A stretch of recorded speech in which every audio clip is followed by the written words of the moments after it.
সালাম আলাইকুম।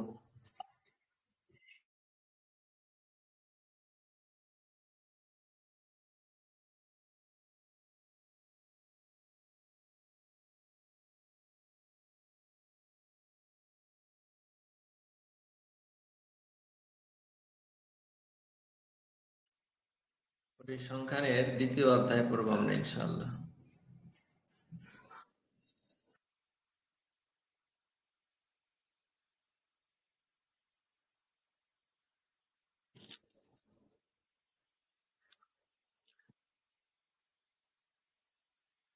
প্রথম অধ্যায়ের সমস্ত প্রশ্ন যা যা আসার মতন পরীক্ষায় আমরা কিন্তু সুন্দর করে পড়ছি।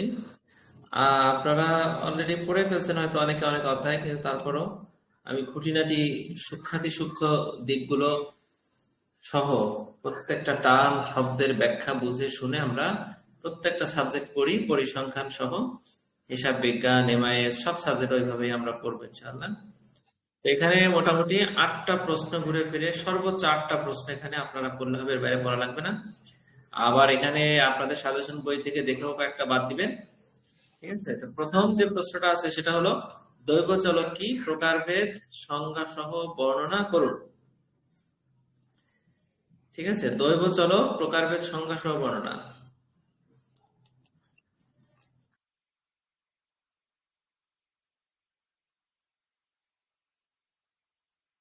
ঠিক আছে, আমরা দেখেন পড়া শুরু করি।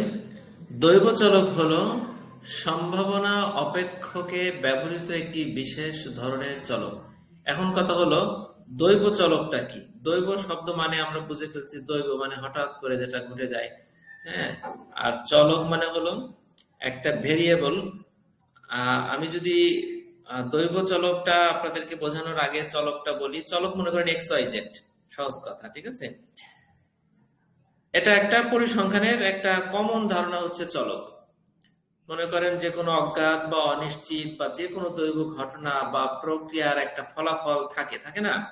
থাকে, ঠিক আছে? সেই ফলাফলকে যদি একটি সংখ্যা হিসেবে আপনি প্রকাশ করেন তখন সেটা হলো দৈব চলক।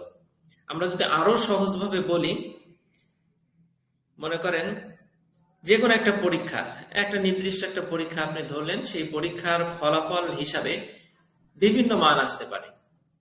কারণ পরীক্ষা মানে হলো আমরা ফলাফলটা জানি না, তো যে কোনো মান আসতে পারে, ঠিক আছে? এখন প্রত্যেকটা মানের একটা সম্ভাবনা থাকে যে এই মানটা হবে কি হবে না, বা হতে পারে নাও হতে পারে, ঠিক আছে? এই যে মানের যে সম্ভাবনা, এটাকে আমরা দৈব চলক হিসাবে বুঝে থাকি। ক্লিয়ার? দৈব চলকটা কি? আমরা প্রত্যেকটা টার্ম প্রত্যেকটা শব্দের মানে বুঝে তারপরে পড়বো, বারবার পড়বো বুঝে, তাহলে আমাদের পরিসংখ্যানটা কি হবে, সহজে মানে লিখতে পারবো। এটা সহজ সাবজেক্ট, মৌলিক ব্যবস্থাপনা কিন্তু কঠিন। কালকে কাপা আমাকে বললেন যে মৌলিক ব্যবস্থাপনাটা আমার কাছে কঠিন লাগে। হ্যাঁ, আমি সেটাই মনে করি। তাহলে দৈব চলক শব্দটা কি বুঝতে পারলাম? প্রথম বাক্যটা দেখেন, দৈব চলক হলো সম্ভাবনা অপেক্ষকে। এখন দৈব চলক আমরা বুঝতে পারছি, এখন তাহলে সম্ভাবনা অপেক্ষকটা কি? সম্ভাবনা কি? সম্ভাবনা শব্দটা আমরা বাংলায় প্রায় ইউজ করি, ঠিক আছে? প্রবাবিলিটি, আমরা এটা বুঝে ফেলছি সম্ভাবনা, ঠিক আছে? আচ্ছা, এখন সম্ভাবনা অপেক্ষক হলো একটা, এটাও একটা পরিসংখ্যানিক বা গাণিতিক ধারণা। আমরা একটু আগে যে দৈব চলক বা র্যান্ডম ভেরিয়েবল পড়লাম, ঠিক আছে? এখন এই র্যান্ডম ভেরিয়েবলের বা দৈব চলকের যে সম্ভাবনা, সেটা বিভিন্ন মানের মধ্যে থাকতে পারে, ঠিক আছে? সম্ভাবনা অপেক্ষকটা ঠিক তাই। অর্থাৎ দৈব চলকের সম্ভাবনার বিভিন্ন মানের যে শ্রেণীবদ্ধকরণ, সেটাই হলো সম্ভাবনা অপেক্ষক, ঠিক আছে? এটাও একটা গাণিতিক সূত্র বা একটা ফাংশন, ঠিক আছে? অর্থাৎ এটা ওই যে র্যান্ডম ভেরিয়েবল বললাম একটু আগে, সেই র্যান্ডম ভেরিয়েবলের প্রতিটি সম্ভাব্য মানের জন্য সম্ভাবনা নির্ধারণ করে সম্ভাবনা অপেক্ষক। ক্লিয়ার কথাটা? তাহলে আমরা এখানে কি পেলাম? দৈব চলক হলো সম্ভাবনা অপেক্ষকে ব্যবহৃত একটি বিশেষ ধরনের চলক। তাহলে বাক্যটা বুঝতে পারছি আমরা সবাই? প্রত্যেকটা শব্দ বাক্য বুঝে আপনি পড়বেন। দ্বিতীয় বাক্যে কি আছে দেখেন, এই চলকের মান সমূহের একটি নির্দিষ্ট সম্ভাবনা থাকে। দ্বিতীয় বাক্যটা সহজ, এই চলকের, কোন চলকের? দৈব চলকের মান সমূহের। এখন মান কিন্তু একটা হবে, ঠিক আছে, কিন্তু আমরা যেহেতু এটা একটা প্রবাবিলিটি, এই জন্য অনেকগুলো সম্ভাবনার মান আমরা তুলে আনবো বা বলবো, ঠিক আছে, এবং প্রত্যেকটা মানের সমান সম্ভাবনা থাকে। এখানে এজন্য কথা বলা হয়েছে এখানে যে এই চলকের মান সময় একটা নির্দিষ্ট সম্ভাবনা থাকে। কাজেই বলা যায় সম্ভাবনা অপেক্ষকে ব্যবহৃত নির্দিষ্ট সম্ভাবনা যুক্ত সংখ্যাবাচক চলককেই বলা হয় দৈব চলক। আমি কিন্তু প্রথম বাক্যেই এই লাস্টের কথাটা বলে ফেলছি, মনে পড়ে আপনাদের? সম্ভাবনা অপেক্ষকে ব্যবহৃত নির্দিষ্ট সম্ভাবনা যুক্ত সংখ্যাবাচক চলককেই বলা হয় দৈব চলক বা র্যান্ডম ভেরিয়েবল। তাহলে দৈব চলক কাকে বলে? তিনটা বাক্য এখানে যা আছে তিনটাই দিবেন, ঠিক আছে। শুধু দৈব চলক যদি 3 মার্কে আসে তাহলে এটুকু দেওয়ার পরে আপনাকে অন্তত এতটুকু দিলে, এই দুইটা প্যারাগ্রাফ দিলে শুধু দৈব চলকের সংজ্ঞা হয়ে যাবে, ঠিক আছে। আচ্ছা, তারপরে যদি কারো ইচ্ছা হয়, যেহেতু পরিসংখ্যানে দুই একটা বড় অঙ্ক যদি করা লাগে তাহলে হয়তো সময় বেশি লাগবে, ঠিক আছে। অনেক ক্যালকুলেশন থাকে কিছু কিছু অঙ্কে, কিছু কিছু অঙ্ক একবারে ইজি, 2-3 লাইনে হয়। এরকম বড় একটা অঙ্ক যদি কেউ করতে যান ক্যালকুলেটর চেপে, তাহলে তো তার সময় লাগতে পারে। তাছাড়া মোটামুটি পরিসংখ্যান খুব সহজেই দ্রুত লেখা হয়ে যাবে, ঠিক আছে। মৌলিক ব্যবস্থাপনায় হিমশিম খেয়ে যাবেন একবারে প্রথম দিন, আপনি একবারে উপকার ধরা খেয়ে যাবেন, আপনি প্রথম দিন কষ্ট হয়ে যাবে, হাত ব্যথা হয়ে যাবে, কিন্তু পরিসংখ্যান শেষ পরীক্ষার দিন একবারে রিল্যাক্সে পরীক্ষা দিয়ে চলে আসবেন, ঠিক আছে। তাহলে দ্বিতীয় বাক্যটা আমরা বুঝি, দেখেন, যদি আপনার হাতে সময় থাকে তাহলে আপনি একটু লিখে দিবেন। 3 মার্কের জন্য এতটুকু, কম না কিন্তু, বেশি না কিন্তু, হ্যাঁ, ঠিক আছে। একবারে ছোট্ট ছোট্ট করে লিখবেন না, আপনি লিখবেন এতটুকু। আর সময় না থাকলে অন্তত 2টা প্যারা। আমরা এবার দ্বিতীয় প্যারাগ্রাফটা পড়ি। সাধারণত দৈব চলককে এক্স দ্বারা, সাধারণত এক্স দ্বারা, আপনি চাইলে ওয়াই দ্বারা প্রকাশ করতে পারেন, যে কোনো প্রতীক দ্বারা প্রকাশ করতে পারেন, কিন্তু সাধারণত এক্স দ্বারা, এবং সম্ভাবনাকে পি এক্স বা প্রবাবিলিটি অফ এক্স বা পি অফ এক্স দ্বারা প্রকাশ করা হয়। তাহলে আমরা দৈব চলককে এক্স দ্বারা এবং সম্ভাবনাকে পি এক্স দ্বারা প্রকাশ করা হয়। যেমন একটি ঝোঁক শূন্য মুদ্রা নিক্ষেপ করে, এখন কথা হলো ঝোঁক শূন্যটা কি? ফেয়ার কয়েন মানে হলো যেটা কোনো নির্দিষ্ট দুর্নীতি করবে না, যে কয়েনটা নিজের থেকে কোন একদিকে যাবে না, এটা হলো ঝোঁক শূন্য, ফেয়ার কয়েন, ঠিক আছে। এখানে মনে করেন উভয় দিকের ওঠার সম্ভাবনা থাকবে, হেড অথবা টেইল, দুটার যে কোনো একটাই উঠতে পারে, কিন্তু সম্ভাবনা সমান সমান, 50-50। এটা সম্ভাবনা 1, এটা 1, ওটা যদি হাফ হয় ওটাও হাফ, বুঝতে পারছেন? 50% সম্ভাবনা থাকবে। মানে এই জন্যই তো আমরা নিরপেক্ষ যে কোনো কিছু করতে গেলে আমরা মুদ্রা নিক্ষেপ করি, যে মুদ্রার কোনো দিকে ভারী না, কোনো দিকে নিজের থেকে ঝুঁকে থাকে না, ঠিক আছে। মুদ্রাটা ঝোঁক শূন্য মুদ্রা। ঝোঁক শূন্যটা বুঝতে পারছেন আপনারা সবাই? একটি ঝোঁক শূন্য মুদ্রা নিক্ষেপ করে তা থেকে হেড বা এইচ ওঠার সম্ভাবনা এক্স দ্বারা প্রকাশ করা হলে এক্স চলকের মান সমূহ হবে এক্স সমান 1। এইচ নমুনা বিন্দুর ক্ষেত্রে কথাটা কিন্তু ইজি না, এক্স চলকের মান কিন্তু এক্স সমান 1, এক্স চলকের মান সমূহ হলে একটাই 1।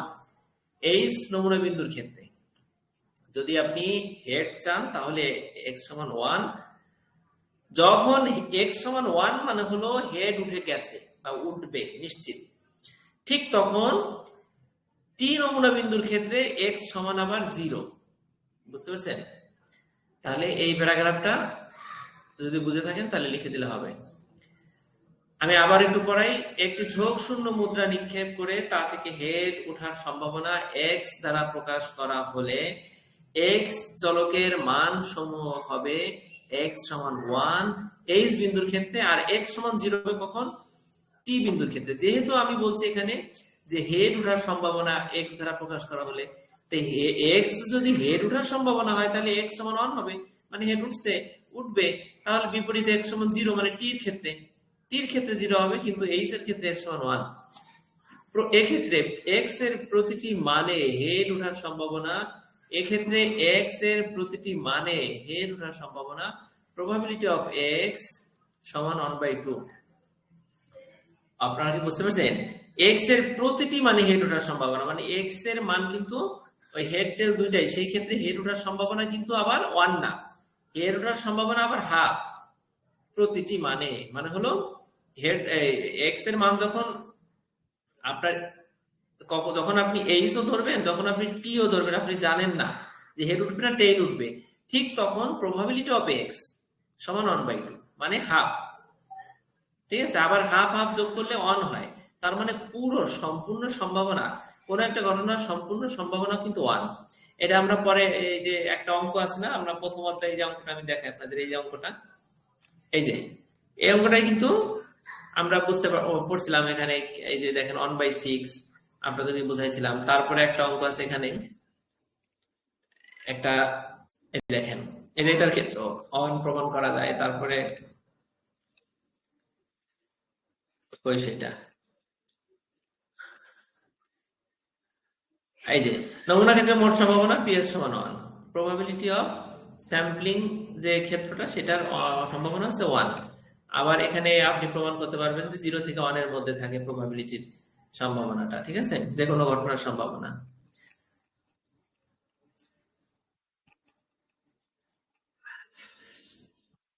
আচ্ছা, তাহলে এটা বুঝতে পারলেন। এখন দৈব চলক দু ধরনের হয়ে থাকে, একটা হলো বিচ্ছিন্ন দৈব চলক, ডিসক্রিয়েট র্যান্ডম ভেরিয়েবল, আছে কন্টিনিউয়াস র্যান্ডম ভেরিয়েবল। ঠিক আছে, বিচ্ছিন্ন দৈব চলক, একটা হলো অবিচ্ছিন্ন দৈব চলক। বিচ্ছিন্ন মানে হলো, যেমন প্রবাবিলিটি অফ এক্স সমান 1/2 হাফ, এটার নির্দিষ্ট একটা মান, আবার একটা সম্ভাবনার ক্ষেত্রে আবার আলাদা মান, পৃথক মান, এটা হলো বিচ্ছিন্ন। আর অবিচ্ছিন্নটা হলো এই যে 0 থেকে 1 এর মধ্যে, এক্স এর মান হলো হয় 0 না হয় 0 থেকে বড়, আবার এক্স এর মান হয় 1 না হয় 1 এর থেকে ছোট। এই যে less than, equal, greater than, equal, এগুলো দ্বারা আমরা বুঝবো যে মান কত থেকে কতর মধ্যে। ঠিক আছে, এটা হলো অবিচ্ছিন্ন। যদি আজকে বলি যে আজকে তাপমাত্রা ছিল 20 ডিগ্রি সেলসিয়াস থেকে 30 ডিগ্রি সেলসিয়াস এর মধ্যে, বা 25 থেকে 35 এর মধ্যে, তাহলে এটা হলো অবিচ্ছিন্ন দৈবচলক। ঠিক আছে, একটা রেঞ্জের মধ্যে থাকে। আর বিচ্ছিন্নটা হলো যদি নির্দিষ্ট করে বলতে হবে আজকে তাপমাত্রা 25 ডিগ্রি সেলসিয়াস ছিল, তাহলে 25টা হলো বিচ্ছিন্ন দৈবচলক, কারণ এর সাথে 25 থেকে 26 এরকম কোনো কথা নাই। তাহলে বিচ্ছিন্ন এবং অবিচ্ছিন্ন দৈবচলক কি আমরা বুঝতে পারলাম। হেড ওঠার সম্ভাবনা, টেইল ওঠার সম্ভাবনা, এটা হলো বিচ্ছিন্ন দৈবচলক। আর যেমন হেডের ক্ষেত্রে নির্দিষ্ট একটা সম্ভাবনা থাকে, টেইলের ক্ষেত্রে নির্দিষ্ট একটা সম্ভাবনা থাকে। হেডের ক্ষেত্রে হাফ, টেইলের ক্ষেত্রে হাফ। হেড যদি উঠে যায় তাহলে 1, টেইল তখন 0। হেড উঠে গেলে সম্ভাবনা 1 আর টেইল গেলে 0। আর অবিচ্ছিন্ন দৈবচলকের ক্ষেত্রে কিন্তু 0 থেকে 1 এর মধ্যে, অথবা তাপমাত্রা 25 থেকে 35 এর মধ্যে, ঠিক আছে, অথবা আজকে থেকে আগামী 7 দিনের মধ্যে, বুঝতে পারছেন, এইগুলো হলো অবিচ্ছিন্ন দৈবচলক। তা আমরা এবার বিচ্ছিন্ন দৈবচলক কাকে বলে এবং তার উদাহরণ। যে দৈবচলকের মানসমূহ পরস্পর বিচ্ছিন্ন থাকে সেই দৈবচলককে বিচ্ছিন্ন দৈবচলক বলা হয়। সহজ কথা, মান পরস্পর বিচ্ছিন্ন থাকলে তাকে বিচ্ছিন্ন দৈবচলক বলে। বিচ্ছিন্ন দৈবচলকের একটি নির্দিষ্ট পৃথক মান থাকে। পরের লাইনটাও কিন্তু ইজি, এটুকু কিন্তু ইজি, দেখেন বুঝেন।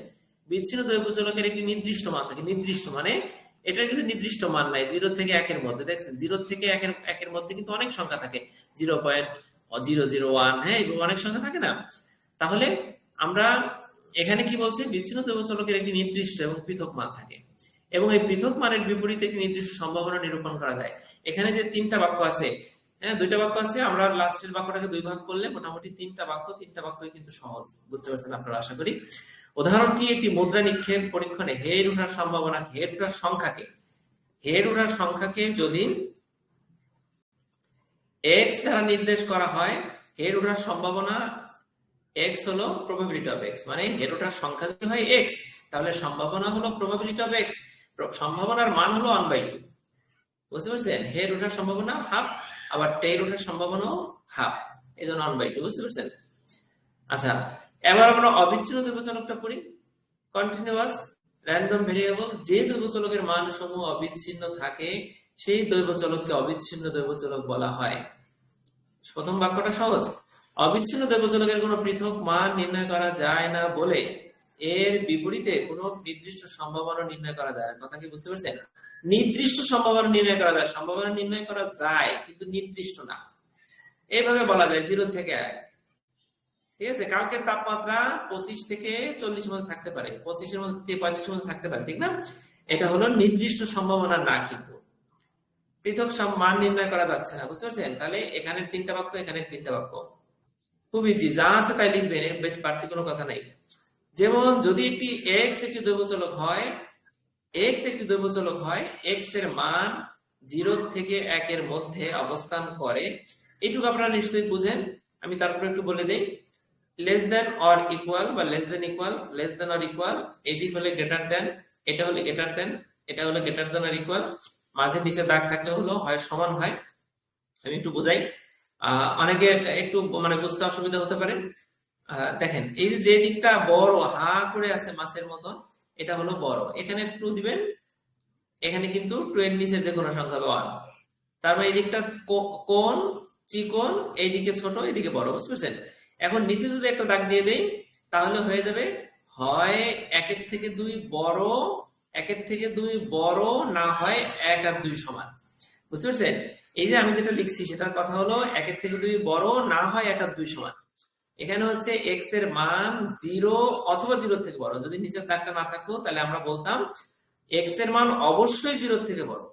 নিচে দাগটা থাকার কারণে আমরা বলতেছি যে এক্স এর মান হয় 0 না হয় 0 থেকে বড়, হয় 0 এর সমান না হয় 0 থেকে বড়, আবার এক্স এর মান হয় 1 এর সমান না হয় 1 থেকে ছোট। বুঝতে পারছেন?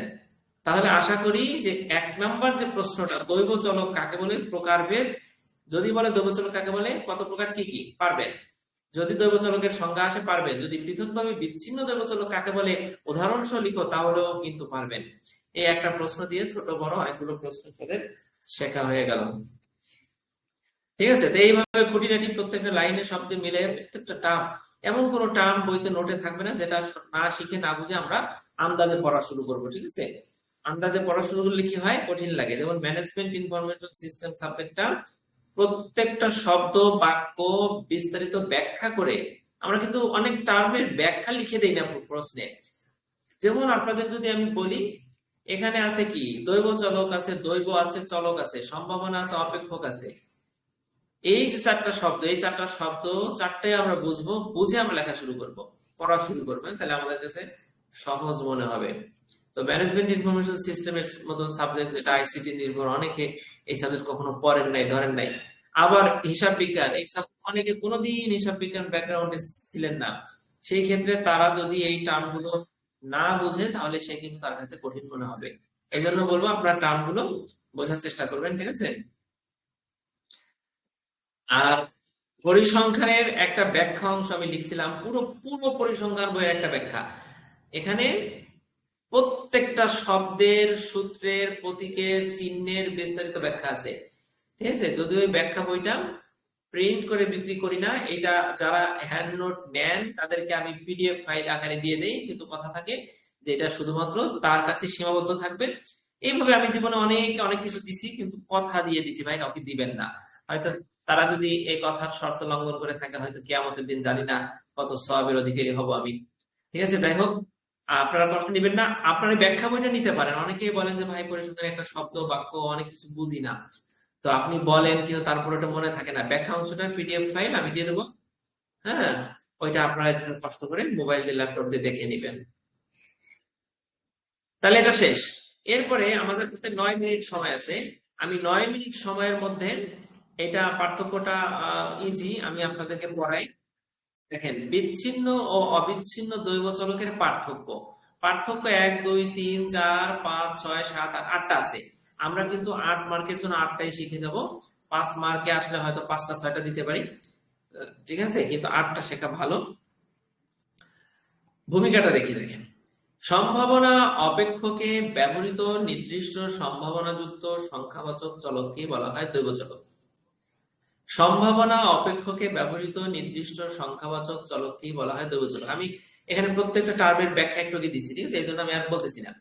সাধারণত দৈব চলককে এক্স দ্বারা এবং সম্ভাবনাকে, এর সম্ভাবনাকে পি এক্স দ্বারা প্রকাশ করা হয়। দৈব চলক দু ধরনের হয়ে থাকে, বিচ্ছিন্ন দৈব চলক, অবিচ্ছিন্ন দৈব চলক। নিচে দুটির পার্থক্য দেওয়া হলো। তাহলে এই ভূমিকাটা দেখেন, একটা পার্থক্য যখন আসে পার্থক্যের ভূমিকাও কিন্তু আমরা দিব, পার্থক্যের একটা বাক্যে উপসংহারও আমরা দিব। এটা কিন্তু প্রশ্নের সৌন্দর্য। ঠিক আছে? আবার অনেক বইতে অনেক মানে হয়তো সামনে সেকেন্ড থার্ডে অনেক প্রশ্ন পাবেন যে পার্থক্য আসছে, কিন্তু বইতে পার্থক্যটা কিন্তু ছকাকারে নাই।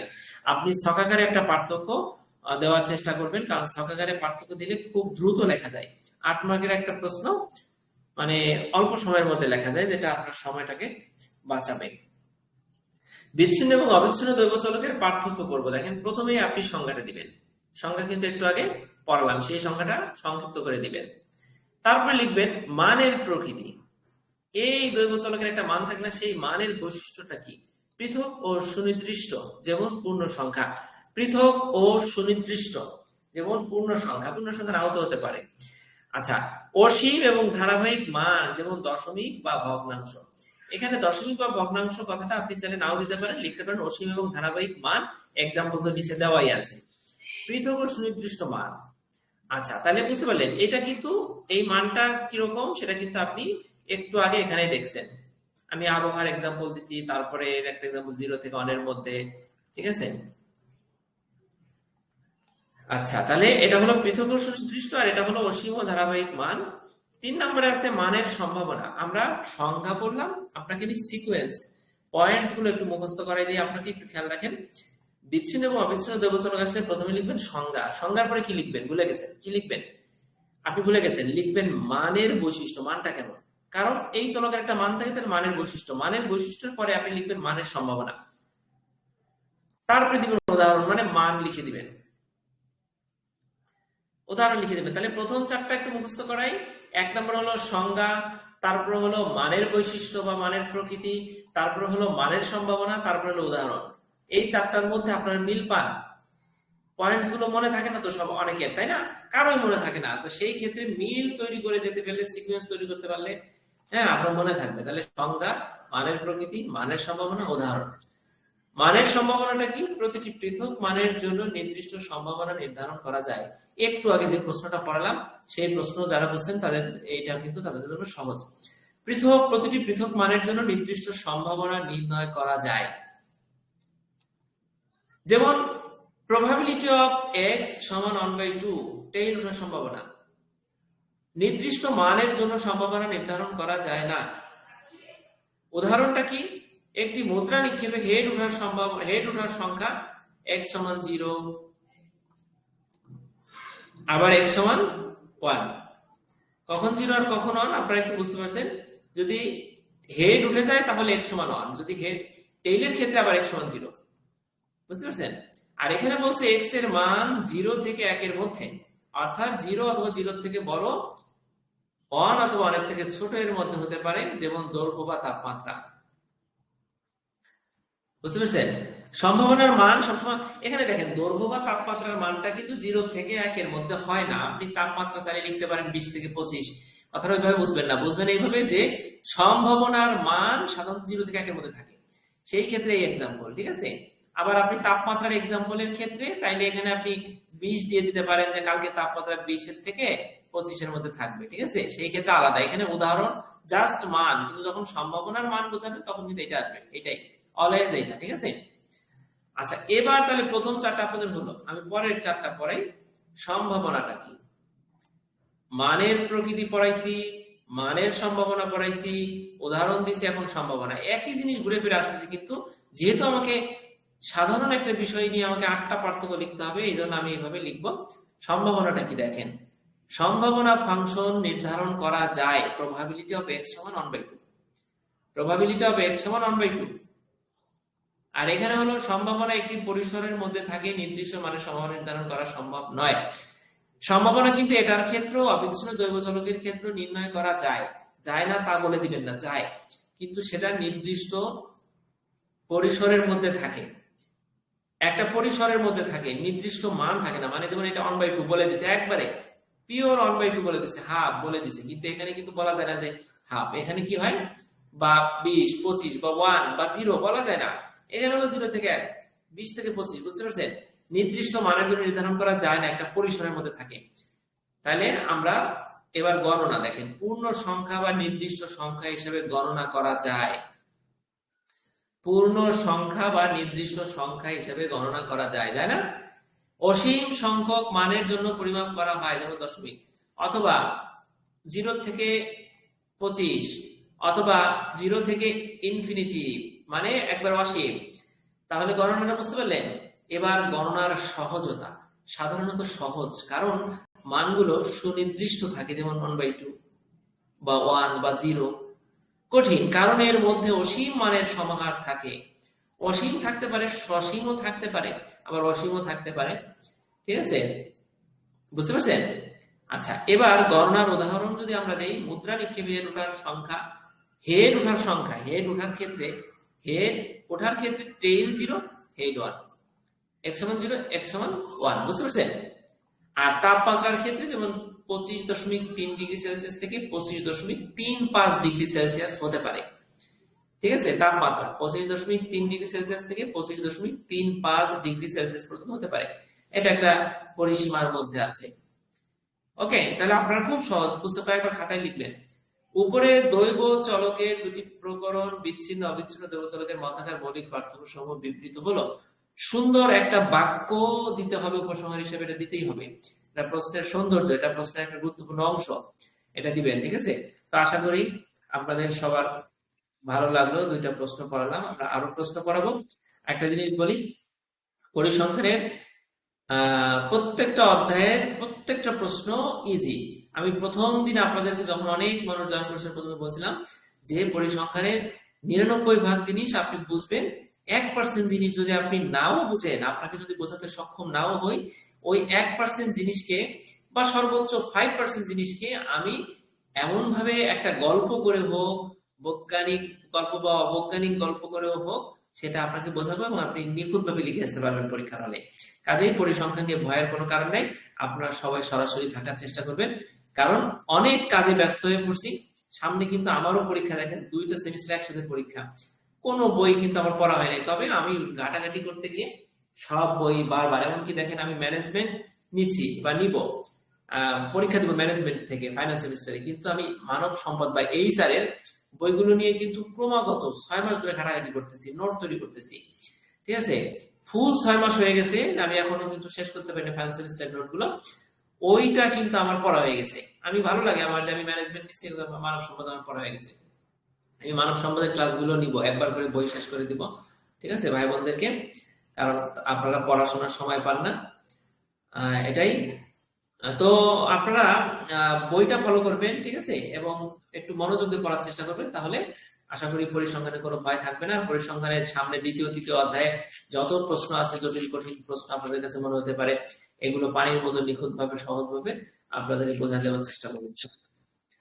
ভালো থাকবেন, আমরা থার্ড সেমিস্টারে পড়াশোনা করবো দেখি। আসসালামু আলাইকুম। আর একটা জিনিস বলি, ভিডিও গুলো হয়তো আমি দিতে পারবো না, আমার বোধহয় সময় খুব অভাব। সাজেশন দিলে ভালো হতো, সাজেশনটা তো আপা ওই বই আকারে পাওয়া যায়। আমি আপাতত যেহেতু 10ম এবং 11তম 2 ব্যাচের ভাই বোনরাই ক্লাসগুলো করতেছেন পরিসংখ্যানটা, ঠিক আছে, এই জন্য আমি নির্দিষ্ট করে বলতেছি না যে কোন ব্যাচের জন্য কোনটা ইম্পর্টেন্ট। 10ম ব্যাচের সাজেশন অলরেডি পেয়ে গেছেন অনেকেই, আপনারা 10ম ব্যাচের সাজেশন থেকে করে নেবেন। 11তম ব্যাচের চূড়ান্ত সাজেশন 10ম ব্যাচের পরীক্ষার পরে দিয়ে দেবো। আর আবার শুনতেছি যে আপনাদের পরীক্ষা নাকি 10ম ব্যাচ 11তম ব্যাচ একসাথে হবে। একসাথে হলে আপনারা 10ম ব্যাচের সাজেশন বইতেই ফলো করতে পারবেন, সেটা আমি বলে দিব। ঠিক আছে, তো এখানে যতগুলো প্রশ্ন আছে আমার, এখানে এই সব প্রশ্নগুলোই ইম্পর্টেন্ট, কোনো না কোনো বছর আসছে। ঠিক আছে, এই জন্য আপনাকে এই প্রশ্নগুলো ঘুরে ফিরে হয়তো সাজেশন থেকে কিছু প্রশ্ন বাদ দিয়ে আপনি পড়বেন। আর আপাতত গতকালকে ক্লাস নিয়েছি, খুব ইম্পর্টেন্ট একটা ক্লাস নিয়েছি সেকেন্ড সেমিস্টারের ফাইন্যান্সের। অনেকে ফাইন্যান্সটাকে একটু ভয় পান, তারপরে ম্যানেজারিয়াল ইকোনমিক্স আছে, এখানে কিছু অঙ্ক আছে, অঙ্কগুলো খুব মানে যদি প্র্যাকটিস করেন তাহলে আপনি পারবেন। ঠিক আছে, তো ভিডিওগুলো আপাতত দিতে পারবো না, ভিডিওগুলো রেকর্ড থাকবে, আমি সময় পাচ্ছি না, আপনারা সরাসরি থাকার চেষ্টা করবেন। আসসালামু আলাইকুম। পরীক্ষা কবে হতে পারে সাদিয়া আপা? পরীক্ষা আপনাদের যে কোনো সময় রুটিন দিতে পারে, যে কোনো সময়। ঠিক আছে, কারণ তো যে অনেকদিন পেন্ডিং, তাই না? আর আমাদের একটা রেজাল্ট পেন্ডিং আছে, 9ম ব্যাচের রেজাল্ট, 8ম ব্যাচের রেজাল্ট, হ্যাঁ, 7ম ব্যাচের রেজাল্ট। এই রেজাল্ট গুলো যে কোনো মুহূর্তে দিয়ে দেবে পরপর। তো দিয়ে দেওয়ার সাথে সাথে 7 দিন পরে রুটিন, এটা মোতাহার স্যার এইভাবে বলছেন। তো সেই পরীক্ষাটা কবে দেবে রেজাল্ট, সেটার উপর নির্ভর করতেছে আপনাদের পরীক্ষা। ঠিক আছে, তো সবাইকে আল্লাহ ভালো রাখুন। আসসালামু আলাইকুম।